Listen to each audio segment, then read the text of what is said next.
Caring for your collections, from the Icon Care of Collections group. Whilst it's essential to be looking after your buildings, it's also important to consider what is happening on the inside.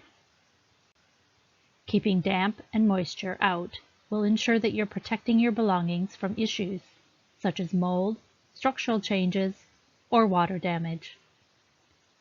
Following are some top tips covering how you can care for your treasures and detailed information about caring for specific objects and materials.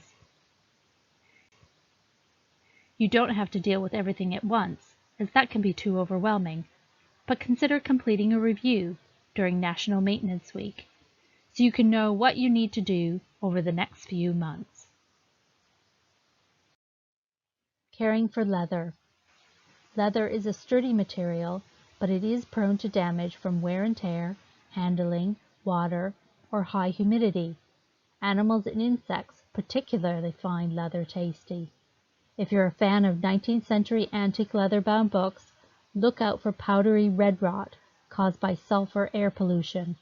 And before trying to do any leather treatments, please contact a conservation specialist.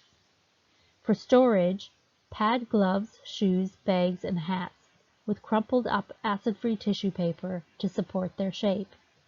This is also the best way to dry out modern leather items if they're wet, but remember to replace the tissue as it becomes wet. Some old leathers are not as strong as they look and can easily tear or split, so please handle them carefully. Do not let leather become too dry, as it will become brittle, and avoid placing leather in direct sunlight or near a radiator.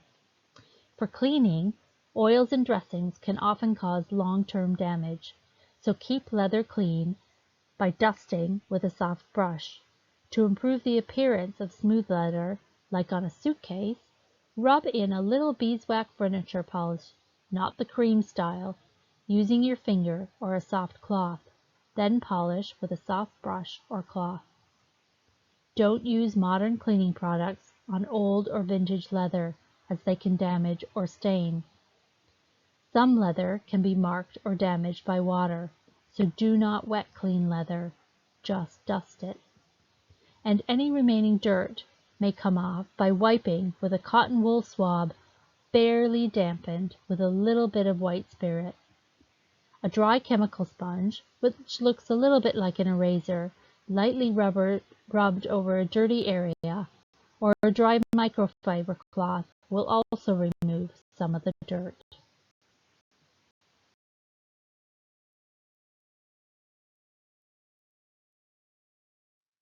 Here are our top 11 tips for caring for your treasures. 1. Regular inspection and careful cleaning is the best way to prevent damage like stains, mold, corrosion, and insects. 2. Protect your valuables from light, which can cause fading and fabric weakness. 3. Place your objects in a place that is neither too dry nor too damp, or the items may crack and suffer from mold. 4. If you can, avoid areas where you might get fluctuations in temperature or relative humidity, such as near a door or a radiator, or in spaces like the attic or a basement, as this could cause your object to expand and contract, causing structural damage to things like paintings, wood, leather, and textiles. 5. Regularly check for pests like moths, carpet beetles, and mice. When you're vacuuming is a good time to be vigilant. It's good to see pest evidence early and deal with small problems immediately, as it's key to preventing an infestation. 6. Dust is an enemy. Try to protect objects from dust where practical. And remember, repeated dusting can damage fragile materials, even with a careful hand. 7. Avoid acidic fumes from sources like traffic exhaust, everyday cardboard boxes, wood, and rubber-backed materials, which can rot, embrittle, and stain nearby materials. 8. Cover the arms and backs of valuable upholstery with similar-looking fabric to protect from handling and user wear. If you're going to be away for an extended period, cover the entire upholstered area in a cotton sheet to protect from dust and light. 9. Resist the temptation to handle objects too much. It leaves marks and you can run the risk of accidental damage. 10. Lifting heavy objects is one of the most common ways to cause damage to an item or yourself. Always work in pairs. 11. Leave the repair of valuable objects to specialists, as even basic-looking techniques are trickier than they might seem. Remember, safety is first. It's essential to work in a well-lit, well-ventilated room, particularly when using solvent-based products. Use only minimum amount of chemicals that you need, and use it from a small lidded container. Wear protective gloves and wash your hands when finished. Be sure not to touch your face or your mouth. Put used clothes outside to allow any solvent to evaporate before storing or discarding, as they can combust. Store materials in sealed containers, including cloths with wax on them. Keep materials away from heat and light. And remember, don't rush in. Before you start any cleaning work, take a good look at your object very carefully. Avoid cleaning in areas if you see any loose surface decoration, weak joints, frayed areas, old repairs, or cracked surfaces. It might be better to ask a conservator to have a look at the item for you. Some of our tools of the trade tips. First, clean as you go. Clean brushes immediately after use and reshape bristles while drying. Replace discolored polishing and dusting cloths. Keep product containers clean to avoid contamination.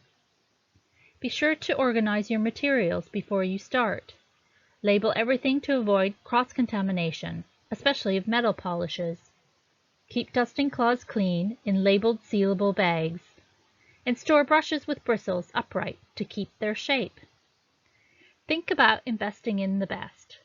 High-quality brushes with natural bristles can last for years.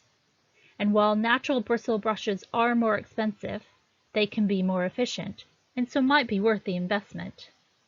Take care with chemicals. Some of the substances you might use when caring for your objects are potentially hazardous. And please exercise great care. Keep all of your materials secure and safely out of reach of children and animals. And a few common materials that we use include abrasive paste for cleaning some hard surfaces. Choose paste without ammonia and with the finest evenly graded abrasive, for example, Prelim or Solvol Autosol that you can buy from motor accessory stores. Use acid-free or archival quality tissue paper, card, and boxes, from which you can buy from department stores or art supply shops. When using alcohol, such as isopropanol or propantuol, it's very effective at removing some types of dirt. Methylated spirit is not recommended, and you can buy these products from pharmacies. Now brushes. A pony or a goat hair brush will remove dust from delicate surfaces such as silver, gilding, and lacquer. Hog's hair is better for more robust surfaces like ceramics, carved wood, and copper alloy. Chemical sponges are used dry, and this picks up and absorbs or removes dirt by rubbing. You can buy these products from jewelry or silverware stores. Corrosion-inhibiting bags or rolls will protect polished copper and silver from tarnishing. Cotton cloth is used for silver, while Intercept, a treated polythene, is used for a wide range of metals. Cotton buds of wool can be useful. Use any of the commercial varieties, but be sure that they are 100% cotton. Cotton or linen tape is especially good for tying up books. Unbleached and undyed tape is used to secure objects, and you can buy this from haberdashery departments. And finally, detergent. Be sure to use conservation grade. This must be free of color, perfume, optical brighteners, enzymes, and bleach, and it should have a neutral pH, at about pH 7. You can use liquid detergent for delicate silk and wool fabrics, which you can buy in a supermarket, as long as it's free of the previously listed ingredients.